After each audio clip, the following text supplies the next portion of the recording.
And we are finally done setting everything up. We've worked through all the issues, and we are going to be showing off the Atari links for the very first time. So get ready for Janglestorm with Gordo 106.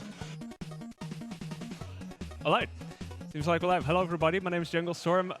Happy to open this, this Atari links block, I guess. So first of all, we're going to show off Gordo 106, which is definitely an experience of its own. So you want to know perhaps what the story is about? Well, good news, I'm going to launch it that like right away. It will be explained here. So deep in the bowels of N-Human Inc., trapped in cage number 106, Gordo, a poor, brutally exploited lab monkey, lives a life of lonely misery until an experimental nuclear potion gives him, Gordo 106, the cunning intellect he needs to free his friends and escape. Okay, so time starts as soon as I gain control of the character, which is right after the first title card. I'll say when it is. So, you see him walk there. Just let it run now. So, time starts right now. Alright, so like I said, enjoy this experience. You've read a bit of the lore, we have to escape and we have to defeat the evil mastermind called N-Human. If you've seen a Lynx game before, you may recognize the UI a little bit. It's relatively similar. So you have in the top right corner the amount of apples that I can throw. Those are that's my main defense, really. In the top left corner is the amount of health that I have in yellow. And on the other left side is, or elsewhere on the left side, you have the amount of lives that I have. So what I try to do is keep as many lives as possible, because this game doesn't always make it easy for you. So we start off in this laboratory, well, obviously, because, you know, we're a lab monkey. And we're doing a few marathon safe strats here by swinging from the ceilings as much as possible. Also, you notice that some of the enemies here are relatively big. Apparently, those are supposed to be mini-bosses of sorts, but those are optional, so we don't have to defeat them until... yep, it starts. Okay, this is fine. You got lucky. Yeah, well, let's talk about this for a second, because we've now gone into a pit, which is basically where the game, in a way, really starts. According to the manual, all respectable monkeys stay above ground, so right now we're not being a respectable monkey. What I tried to do is I tried to escape from this and not get killed by, well, these flames, for instance. Some of this is instant kill, by the way. What I just passed was one of those examples, and this too. So I try to not get killed there, but sometimes other things can kill me just all the same. Those stages are really, really brutal. Yeah, there are some stages. I hope to get them almost, because just to show them off how brutal they can really be. Just it can lead to all kinds of results, but you just never know what it is. It's purely random. Also, I have to take the spring here, because if I jump here, I hit the ceiling. Basically, if I'm on top of the screen, there's a ceiling. Even though if it doesn't look like it, it still is there. And if you jump from a platform slightly below it, the ceiling is not there. So it's really weird. You just hit a wall there. Yeah, basically. So now we are at a lobby, and apparently they're holding a hunters convention over here, which is, well, as you can see, quite classy with all the fountains and everything in its design. This is where we start swinging from ceilings more, in this case from chandeliers. Down below, there's all kinds of, well, you see hunters, you also see these, I believe those are supposed to be suitcases, but they're really deadly. Like, if I land on them the wrong way and I hit them, it's also an insta-kill. So those are very dangerous suitcases, if anything. Sadly, I found it out yesterday that they are indeed insta-kill.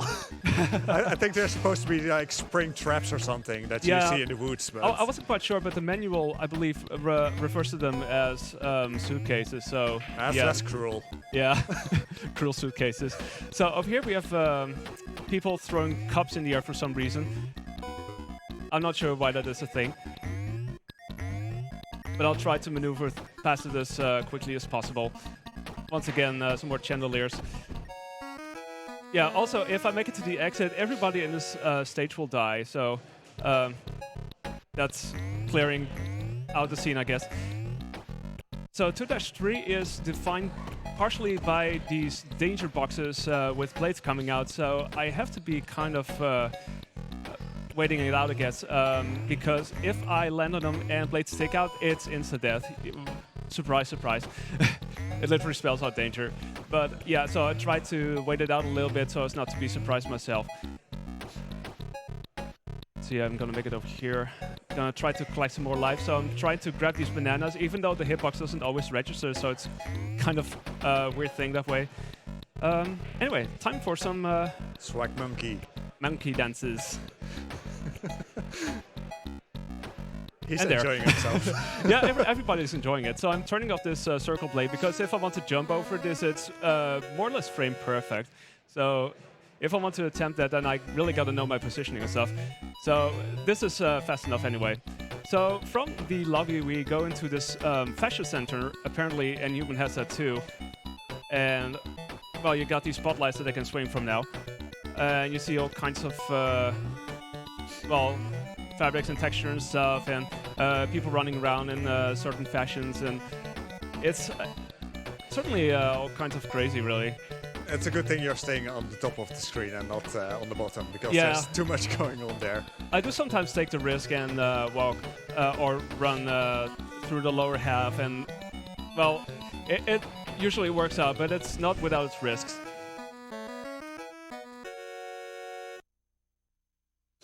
So 3-2 introduces us to something very different altogether.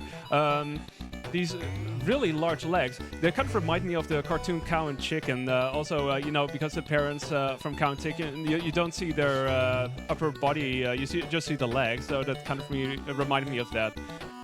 These humans are giant, though. Yeah, Like, and also very dangerous in terms of the damage you take, because a couple of hits and you're done for. that makes sense with those legs. Yeah, fashion kills, right? So I try to wait it out sometimes. Let's see. Going into 3-3, I hope to have enough health to make it through. So I'm gonna start off with a damage boost, going through this dude with this gun. Oh, doesn't the target work out? Okay. Gonna try this again. And you just disintegrate when you die. Yeah, you just disintegrate. It's kind of like, yeah, very real. Gonna make sure to make it past here. Also, this is, for some reason, one of the, well, 2 levels, I think, that starts off at the right side and lets you go to the left side instead. I'm not sure why that is, but it's kind of reversing the usual stuff, I guess. So now we are at Earl's Puppy Farm. You think, oh, this is a very cute place, and instead you get the sinister music and crushers that insta-kill you. And I'm not going to question why there are pressures in the puppy farm. yeah, I'm not sure either. I mean, it's part of some master plan, I guess. So yeah. And I mean, there's a crocodile or like Yeah. some big ass lizard there. Yeah. What is it doing there? It's a puppy farm. Yeah, unless it's Are they stuffed. feeding it I have puppies? no idea why that is there, but it's a thing. Oh well. Even if you hit them from the side, like laterally, those crushers will still kill you. So I try my best to stay in the center of these platforms as much as possible. And also, if you like the music, well, be sure to remember it, because this is the only time you'll hear it. I'm not sure why they decided only to have it for this level, but that's the way it is. So 4-2 has these guys throwing weights at me, which is just perfectly fine, I guess. Makes complete sense in the puppy farm. Yeah. It totally does. That's totally what you would expect at a puppy farm. I mean, come on. Yeah. Okay, this requires a bit of setup, but I have quite a decent chunk of health. What I try to do is wait until the guy makes it past that spring so I can jump on it, and then, well, hope to make it past without instantly dying.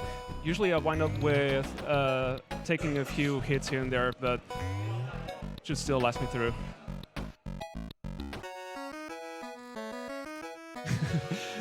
The cheer animation is amazing.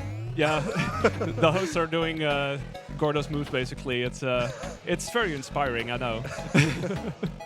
So well, you have these fans in 4-3, and they, well, what do you think? Do they insta kill you or not? I think. I'm pretty sure they do. Yeah, they do. Like, So everything insta-kills you, and if it doesn't, it's badly programmed or something. yeah, then it was a mistake. Oh crap! I need to get out of here. Whew, that was close. Yeah, that's the thing I haven't mentioned yet. The running mechanic is kind of janky because you have to do this sort of double tap in order to run.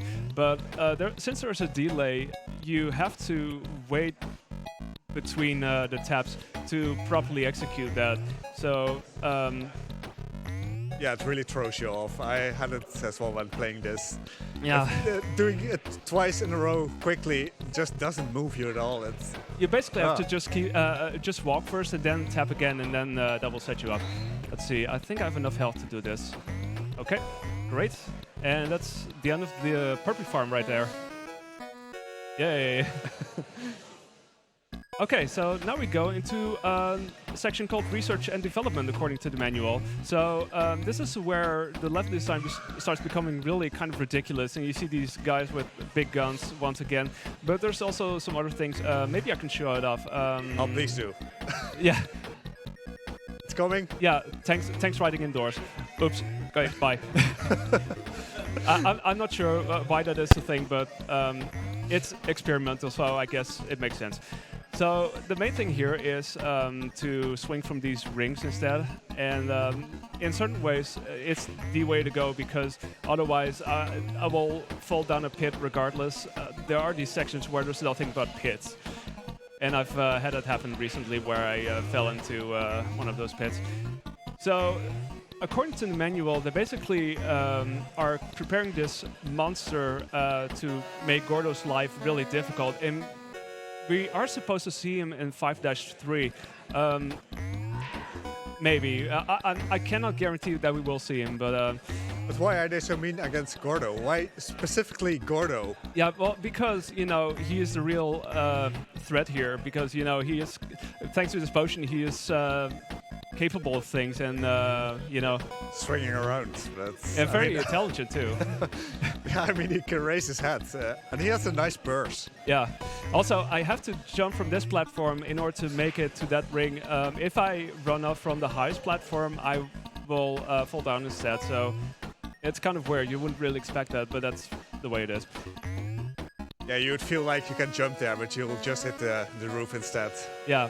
Okay, so 5-3. Remember when I told you about this monster? You're supposed to lead him over here and jump over this wall. But you know, we can do that ourselves. Just like... Easy. 5-3 if you want. Okay, that brings us to the last set of levels. So this is probably one of my least favorite levels in that the exit is really kind of weird. You need a... Well, usually it's best to have a certain amount of health left in order to make it through.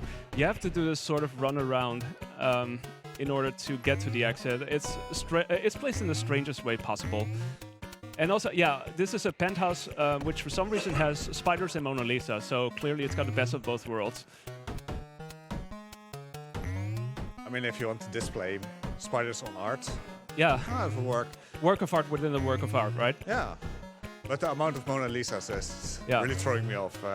Oh god, I'm running low on health. I might just as well take out the spider and hope to make it past here. Okay, Nice good. one. That was really close though, because I was running really low on health, but once I pass this stage, I'm feeling way more confident about things. Oh yeah, I am usually taking out this big dude here over here. He takes a couple of hits, and his hitbox is immense, as you can tell from his size. So I try to take him out this way. And the spider too, because he's guarding a banana, and I want a banana. Because health. Oh crap, okay, that was... We'll see how this goes. I mean, I have enough life, so I will likely be able to make it through. So this is not too big of a deal. We just have to redo a couple of things. Like, if you fall into one of the pits and you will make it out, then you will have to restart the level that you were last playing. So it takes a bit of time, but it's possible to get through whatever adversity comes your way. When you die, does the amount of apples replenish? No, it doesn't. Oh, so dying now would be really risky because you need 5 apples to kill the big guy. Yeah, well, we find some more apples in the last level. We still have some to go, but we need 6 hits actually to defeat the final boss. Okay. Who is basically the same as this guy we were just passing by, but I don't think we can defeat him right away. Anyway, this is the last level. Gonna make sure to grab this. And this is the only other level that goes from right to left in true contradictory fashion. So, let's see, going over here. Oh yeah, by the way, some of the people who worked on this, David Bravik and Eric Schaefer, later wound up developing for Diablo and joined the team of Blizzard. So this is sort of where they got this start. Which is an amazing start. Yeah, this is definitely a start for sure.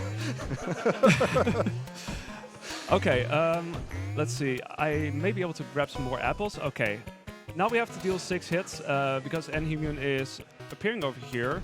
1, 2, 3, and time stops as soon as the last score count stops. So get ready for that, I guess. There we go. And time. Nah. So, nice run. There we go. Sub 15. That's Gordo 106, and we made it onto the rooftop, and we have fireworks, and we somehow saved the animals. So we didn't save the animals, but we saved the animals. So that's yay. actually part of the. And we could just run around the stuff, and that's. Yeah.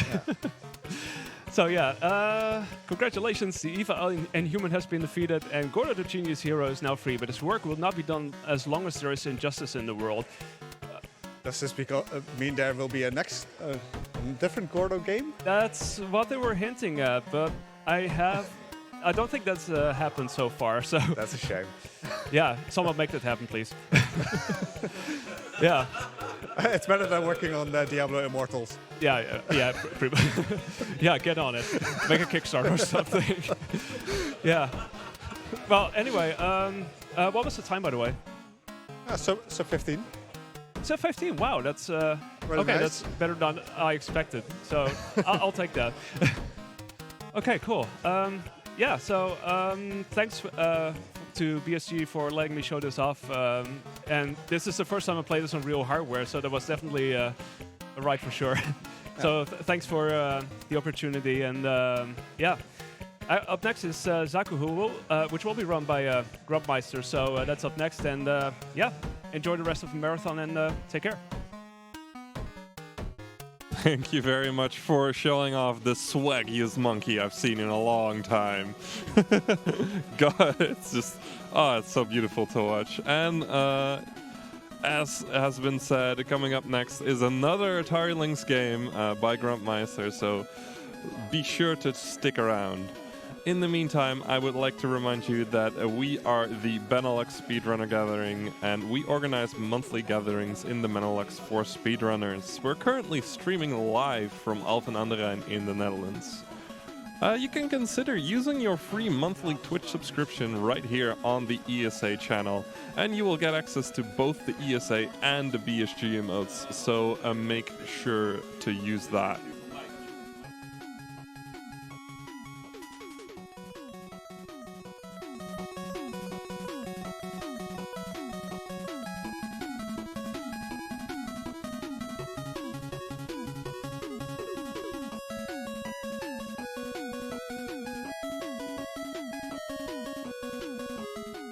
Also, I will be leaving you guys in the capable hands of RDV versus the world for the next couple of games. If you want to hear more of my beautiful voice, I do have an Owlboy speedrun coming up later in the marathon, so see you guys around.